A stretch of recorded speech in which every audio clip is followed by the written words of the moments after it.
4 News starts now with a breaking news alert. Good afternoon, everybody. Thanks for joining us. First at 4, I'm Kimberly Gill in for Karen Drew, who is on assignment this afternoon.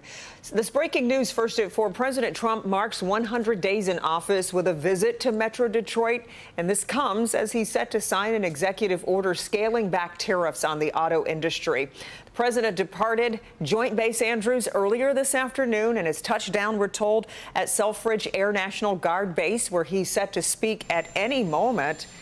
Here's video of him touching down and getting off of the helicopter there. Governor Whitmer is set to attend. We'll bring you the president's remarks live as it happens right here on Local 4. Meanwhile, our Ty Steele joins us live in Warren, where the president is going to speak later tonight. Ty. Yeah, in just about 2 hours. Good afternoon, Kim. We are live at Macomb Community College, where the first speaker has just jumped onto the stage. All of the supporters here are getting out of their seats and they are cheering.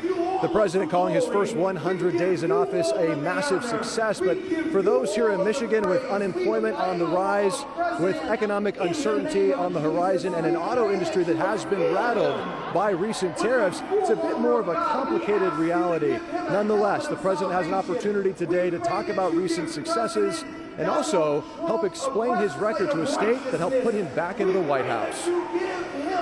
President Trump's political brand was built in places like Macomb County, where economic fear and cultural battles fueled his rise. Hello, Michigan. I'm thrilled to be back in this incredible state. Now he's back, pushing early moves he says are keeping promises. More deportations, lower inflation, and big cuts to federal spending. It's all coming down. It's all looking good. The tariffs are strong.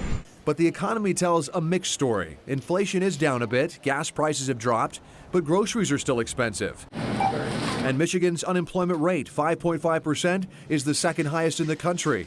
And consumer confidence has cratered to pandemic-era lows. The president's new tariffs are shaking up Michigan's auto industry.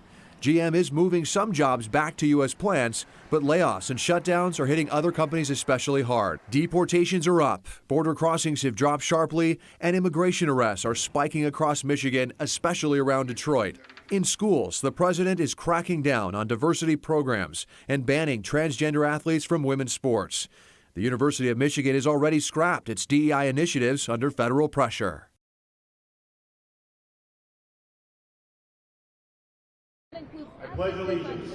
Well, the Pledge of Allegiance is now underway.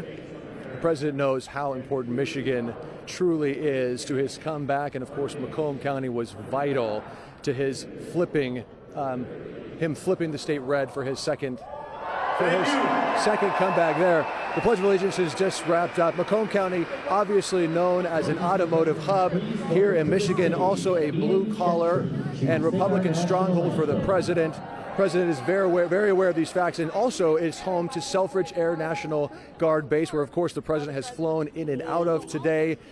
Not only that, but I'm going to toss it back to you as we listen to the national anthem. Let's respect the anthem. Okay, Ty, we'll check in with you a little bit later. We appreciate it, but we are going to stay in Macomb County right now today because Michigan Democrats held a roundtable ahead of the president's visit. Chair of the Michigan Democratic Party moderated this morning's roundtable in Center Line. Community members shared their stories on how the president's first 100 days have affected their community.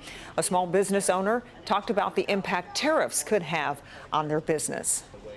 The conversation about putting a tariff in place is already impacting because companies are inflating their prices so that they can cushion the blow for the tariff. So they're passing that potential tariff on to small business owners, and then I have to pass that on to my clients because I just can't swallow a 30-40% increase in goods. All right, well, meanwhile, a protest in response to President Trump's visit is set to get underway in Macomb County. We have a crew en route there as well, and we'll bring you more on all of this on later editions of Local 4 News.